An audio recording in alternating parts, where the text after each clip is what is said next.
The Martha Washington Hotel, Wilt Chamberlain, and Randolph Scott are all on this day. Welcome back to On This Day. Today's date is March 2nd, 2021. It is the 61st day of the year. We got 304 days left. It is also the 9th Tuesday. You got 298 days until Christmas. Do your shopping early. Today is Texas Independence Day. Texas Independence Day commemorates their independence from Mexico. 60 delegates from all over Texas signed the Declaration. On March 6, 1836, the Alamo fell to Mexican General Antonio Lopez Santa Anna. The fight between the Republic of Texas and the Mexican Army lasted more than a month. On April 21st, 1836, U.S. General Sam Houston successfully defeated Santa Anna. Almost a decade later, a formal ceremony in 1846 would appoint their first governor of the new state of Texas, J. Pickney Henderson. Texas Independence Day is observed annually on March 2nd.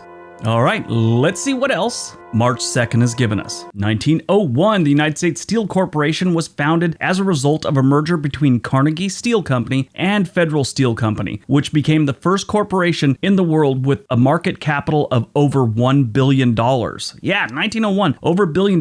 That's crazy Microsoft, Amazon money for the time.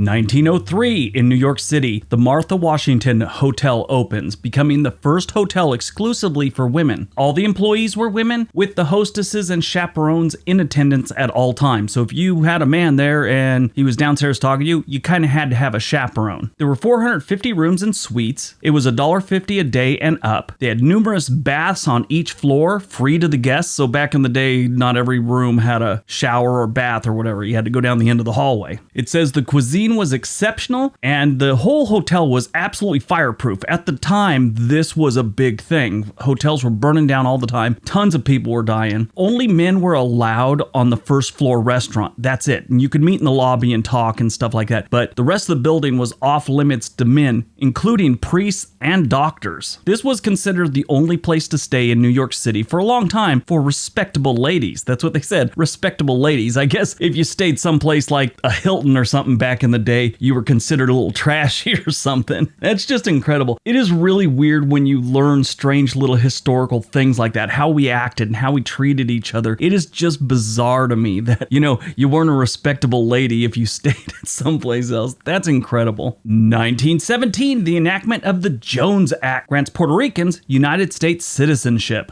1944, over 500 people on a freight train die in a tunnel overnight near Balvano, Italy, due to carbon monoxide poisoning. 1949, Captain James Gallagher lands his B-50 Superfortress Lucky Lady II in Fort Worth, Texas, after completing the first nonstop around-the-world airplane flight in 94 hours and 1 minute. If he just would have pushed it a little bit more, he would have shaved that 1 minute off. Too bad. I'm just kidding. That's an amazing feat for the day. 1962, Wilt Chamberlain sets a single-game scoring record in the National Basketball Association, the NBA, by scoring 100 points. For those of you who don't really follow basketball or don't know much about it, let me give you an idea how amazing that was. The average score for a team in a game in the NBA is 111 points. So he pretty much is 11 points down from completing what the average team would get. Here's even more of an example of how amazing that was. The top 10 single game scores, like that one of 100 points, are mostly Wilt Chamberlain. Here we go. Wilt Chamberlain in 1962 hit the 100 points. The next in line was 81 points with Kobe Bryant in 2006. Then number 3 is Wilt Chamberlain again with 78 points in 1961. Then there's 3 tied for number 4, which is Wilt Chamberlain twice, 73 and 73, and David Thompson, who also got 73 in a single game. Number 7 is Wilt Chamberlain again with 72. Number 8, Elgin Baylor and David Robinson got 71. And then here we are at number 10 again with Wilt Chamberlain and Devin Booker with 70 points in a single game. He was just dominant back in the day. We always hear about Michael Jordan, and he's a great showman, great player, don't get me wrong, but the Magic Johnsons, Kobe Bryants, Shaquille O'Neal, all those people, in my opinion, don't match up with Wilt Chamberlain. There's an argument to be made that when Wilt Chamberlain went through the league, the competition wasn't as good. I mean, these days when Kobe Bryant went through the league and even Michael Jordan, these were top tier athletes with tons of science going into what they were doing. So the competition had gotten incredible, but that's 100 points. And the next best, Kobe Bryant, 81 points. It's just amazing. 1972, the Pioneer 10 space probe is launched from Cape Canaveral, Florida, with its mission to explore the outer planets. 2002, the U.S. invasion of Afghanistan, Operation Anaconda, begins, and it ends on March 19th after killing 500 Taliban and Al-Qaeda fighters, with only 11 Western troops killed in action. Movies released on March 2nd, 1990. We got The Hunt for Red October. This was a great Tom Clancy book that they turned into a movie, and the movie was outstanding. It starred Alec Baldwin, Sean Connery, Tim Curry, James Earl Jones,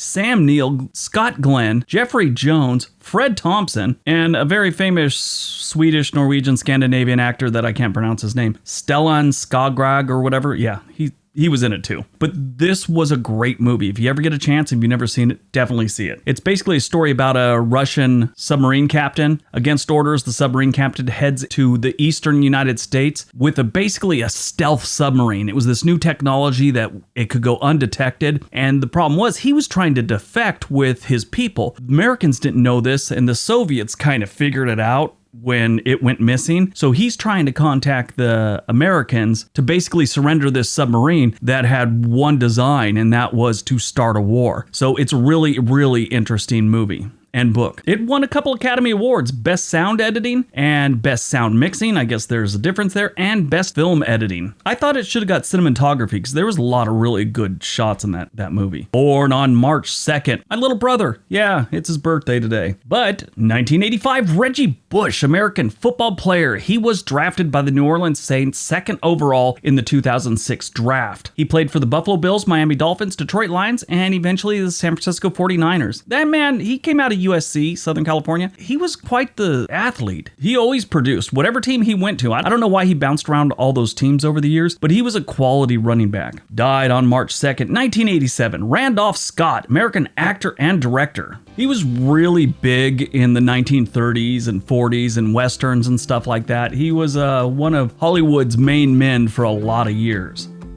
All right, that is today's video. Hope you guys enjoyed it. Hope you got some information out of it. Now go out, have a great day, do something productive, and be nice to each other.